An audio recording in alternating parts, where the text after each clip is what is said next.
Hello, this is Jenny at Designs with Paper. Thank you so much for stopping by today. The video I have for you today is a little bit of Prismacolor pencil coloring with a WPlus9 stamp.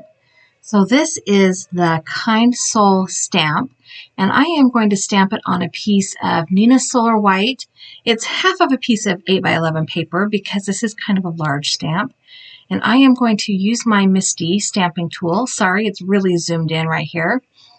To stamp this image with some VersaFine ink. There we are, all zoomed out nice. Sorry, I'm using VersaFine Clair ink. It's a new ink to me. I've tried it a few times. I really like how rich, how deep, dark, rich the stamping is with this VersaFine Clair. Let's face it, VersaFine makes great inks no matter what. So I am going to use my Misty to stamp this image. And I will stamp it a couple of times to make sure I get a really good impression. You can see down there at the bottom, I did not get a very good impression on one of those flowers. So I will double stamp it. And then I am going to leave the image in my Misty, or leave the stamp in my Misty, so that when I am done coloring with my colored pencils, I can come back and stamp it again. I like to do that when I'm using colored pencils, especially because sometimes the wax from the pencil gets over the image lines and they get kind of faded or blurred out. So this image looks like it has all types of, or a couple types of flowers in it. Morning glories, at least that's what we called them, or I guess they could be pansies, and then like a poppy. I am coloring everything yellow. I wanted to practice using some yellows and some greens, so I just colored all the flowers yellow. I do have a set of 3 greens. They are, let me pull them off my desktop right here. They are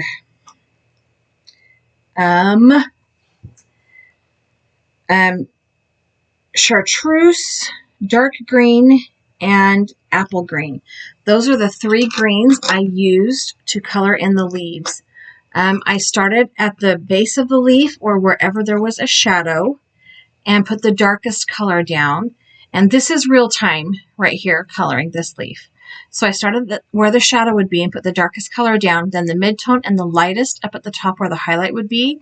And then I went over it again a second time. And that really helps kind of blend the pigment into the paper so that there's not that white cardstock showing through. Now, one of the tricks to using colored pencils is to make sure you have a really well sharpened pencil, nice fine pointy pencil lead. It's not really lead, pencil point.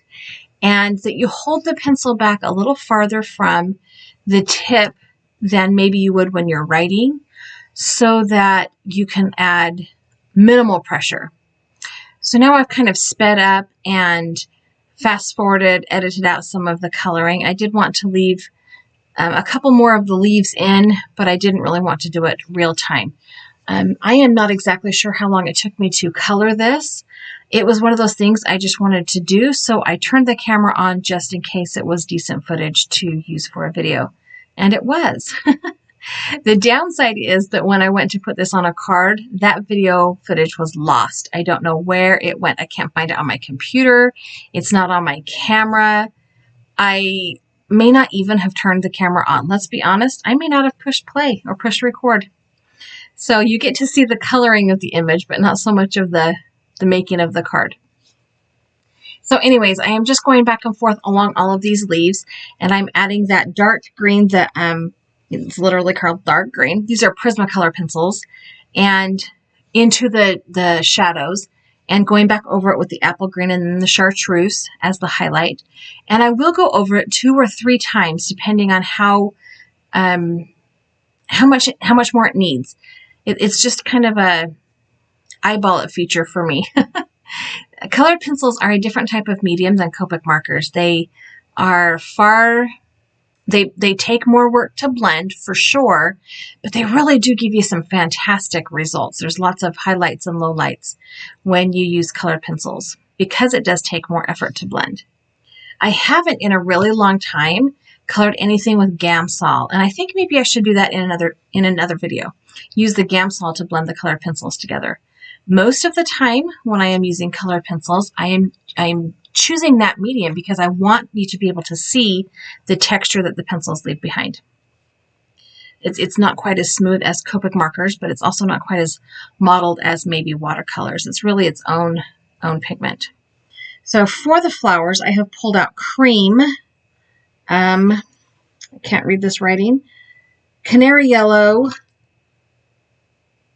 goldenrod, and yellow orange for the flowers.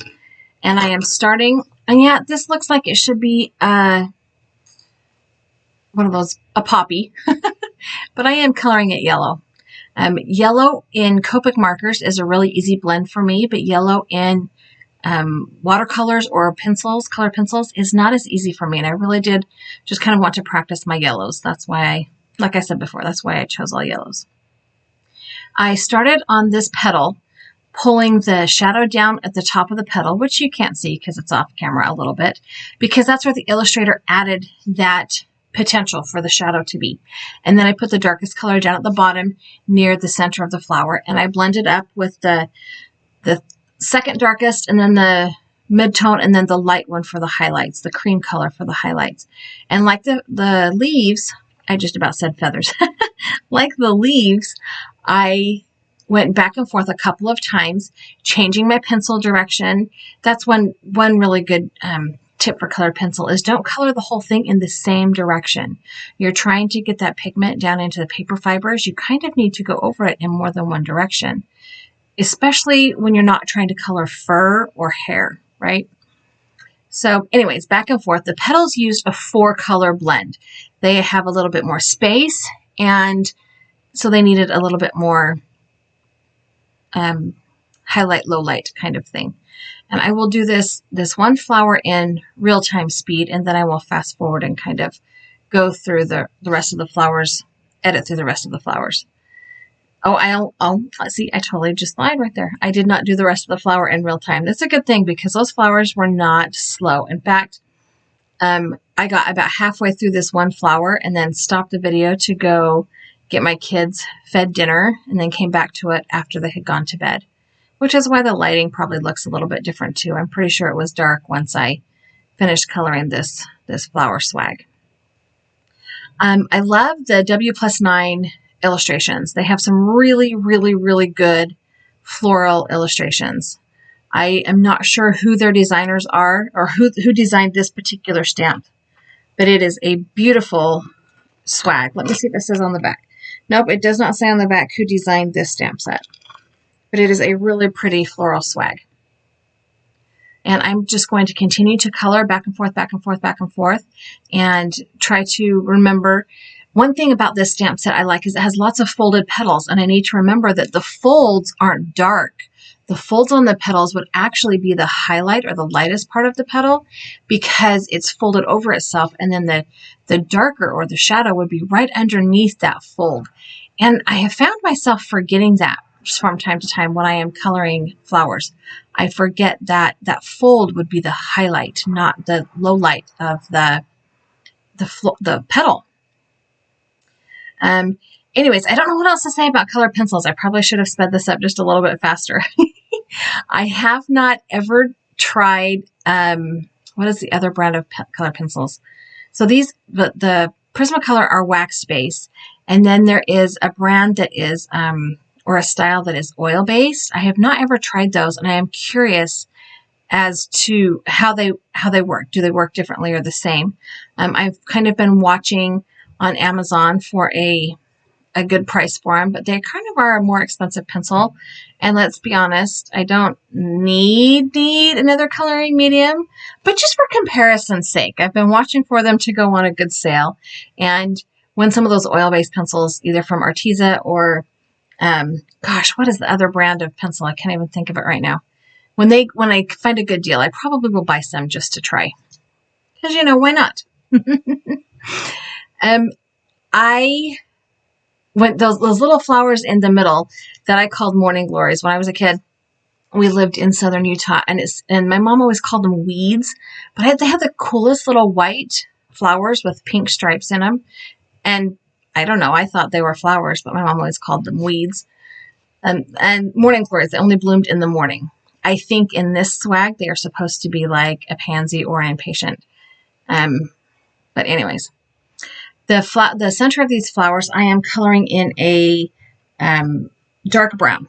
And I just kind of went over it a couple of times so that I could get the pigment filled in.